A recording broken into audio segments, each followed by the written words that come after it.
से ना रुके हम, मर्जी से चले हम, बादल सा गरजे हम, सावन सा बरसे हम, सूरज सा चमके हम, स्कूल चले हम, स्कूल चले हम।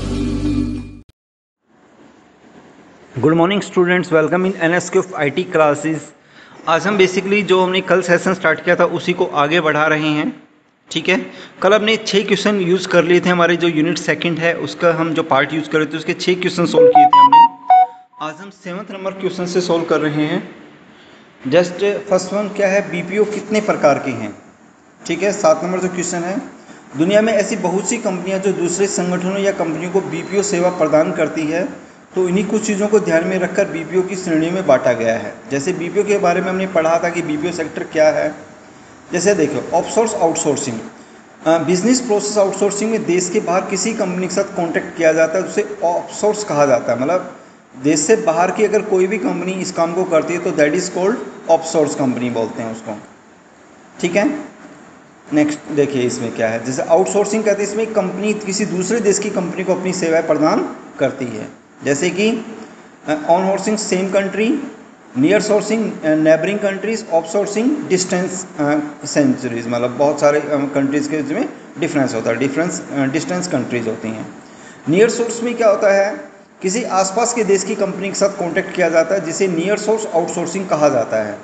ठीक है, next one on source outsourcing, on source domestic outsourcing भी कहा जाता है। ऑन सोर्स आउटसोर्सिंग में काम लेने वाला व्यक्ति एक ही देश में यूज़ होते हैं, मतलब ये दोनों सेम देश में काम करते हैं। अब क्वेश्चन नंबर 8, BPO को किन 2 श्रेणियों में विभाजित किया जाता है। BPO को बैक ऑफिस आउटसोर्सिंग और फ्रंट ऑफिस आउटसोर्सिंग, मतलब 2 अलग अलग भागों में डिवाइड है, एक बैक ऑफिस और एक फ्रंट ऑफिस।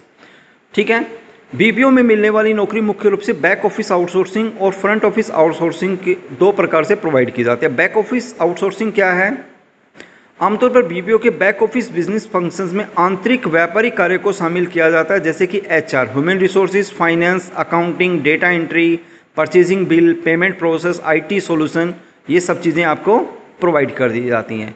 तो ये जितनी भी चीज़ें हैं ये हमारे कौन सी पॉइंट हो गई, जो हम इंटरनल प्रोवाइड करते हैं, बैक सोर्सेज में देते हैं। फ्रंट ऑफिस में क्या होता है, BPO का फ्रंट ऑफिस कस्टमर सर्विस में कस्टमर संबंधित कार्य शामिल, जिसमें टेक्निकल सपोर्ट, ईमेल भेजना, telemarketing, marketing research, appointment use करना, मार्केटिंग जैसे कार्य इसमें प्रोवाइड किए जाते हैं।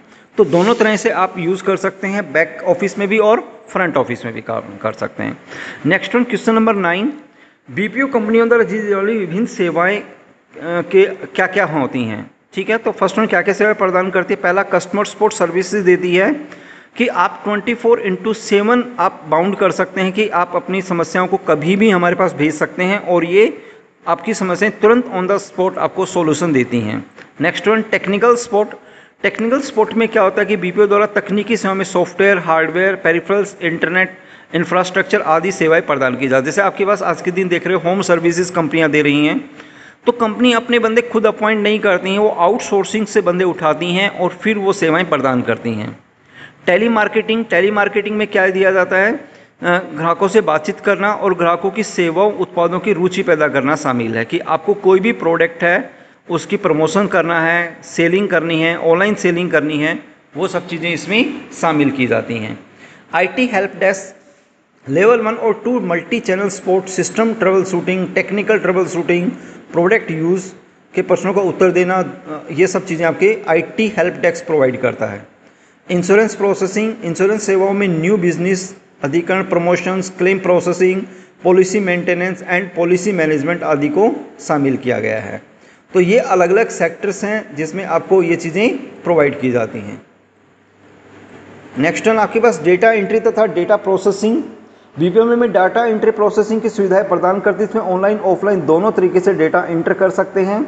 डेटा कन्वर्सन सर्विसेज कि डेटा आप जैसे like database, word processor, spreadsheet, software applications के लिए डेटा कन्वर्सन की सेवाएं प्रदान की जाती हैं। जैसे रो डेटा का PDF, HTML, वर्ड या एक्रोबैट रीडर में कन्वर्ट किया जा सकता है। तो ये अलग अलग सर्विसेज आपको BPO सेक्टर प्रोवाइड करता है। जैसे बुक कीपिंग हो गया, कि आपके अकाउंट से रिगार्डिंग जितनी भी प्रॉब्लम्स हैं उनको आपको वो BPO सेक्टर आपको प्रोवाइड करता है।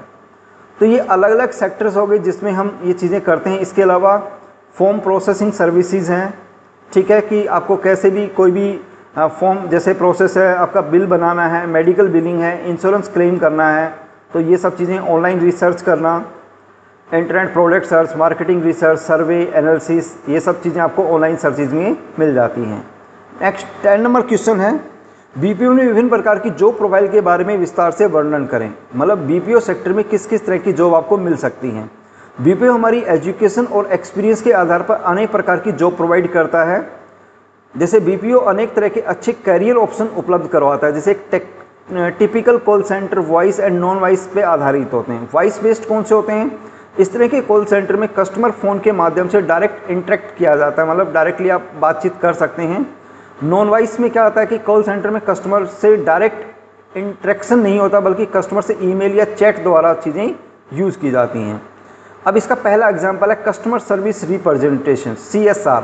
बीपीओ में CSR फ्रंटलाइन वर्कर के रूप में काम करते हैं, क्योंकि कंपनी के नेशनल और इंटरनेशनल क्लाइंट से डायरेक्ट रूप से इंटरेक्ट करते हैं।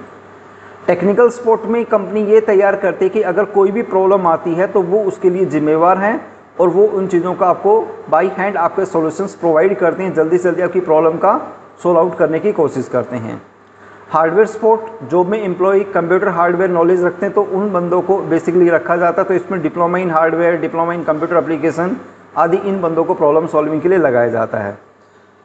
सॉफ्टवेयर सपोर्ट, इस तरह के जॉब के लिए एम्प्लॉयज़ को कंप्यूटर से संबंधित हायर डिग्री की आवश्यकता होती है, जैसे BTech, B computer, MCA language में, जैसे अलग अलग ये लैंग्वेजेस आती हैं कंप्यूटर, C++, जावा, .NET, इनकी नॉलेज होती है, तो उन बंदों को इस काम के लिए लगाया जाता है। नेटवर्किंग सपोर्ट के लिए बंदे के ये कोर्सेज होना जरूरी है, जैसे CCNA, CCNP, नेटवर्किंग सिक्योरिटीज़, ये कोर्सेज अगर कर रखा तो आप नेटवर्किंग सपोर्ट में जा सकते हैं। बिजनेस एनालिसिस्ट के रूप में अगर आप काम करते हैं तो फाइनेंशियल स्टैटिक, इकोनॉमिक्स या मैथमेटिक्स से रिगार्डिंग आपकी प्रॉब्लम है जिसके अकॉर्डिंग आप सॉल्यूशन दे सकते हैं। लैंग्वेज स्पेशलिस्ट में अगर कोई भी लैंग्वेज आती है, जैसे चाइनीज़, फ्रेंच, स्पेनिश, जर्मन की आदि भाषाओं की बहुत ज़्यादा डिमांड है, तो इनके हिसाब से अगर आपको जॉब करनी है तो आपको एक लैंग्वेज कोर्स करना होता है, जिसके बिहाफ पे हम अपनी लैंग्वेज से रिगार्डिंग जॉब कर सकते हैं। तो ओके स्टूडेंट्स, आज हमारा जो सेकंड सेशन था उसमें हमने 5 और क्वेश्चन सोल्व किए हैं, तो प्लीज़ आप इन क्वेश्चंस को ध्यान से करिए ताकि आप अपने आने वाले एग्जाम्स में अच्छे मार्क्स ले सकें। नेक्स्ट जो सेशन है वो हम कल करते हैं बेसिकली, जिसके बिहाफ में हम अपनी आगे की चीज़ों को पूरा कर सकते हैं। Okay students.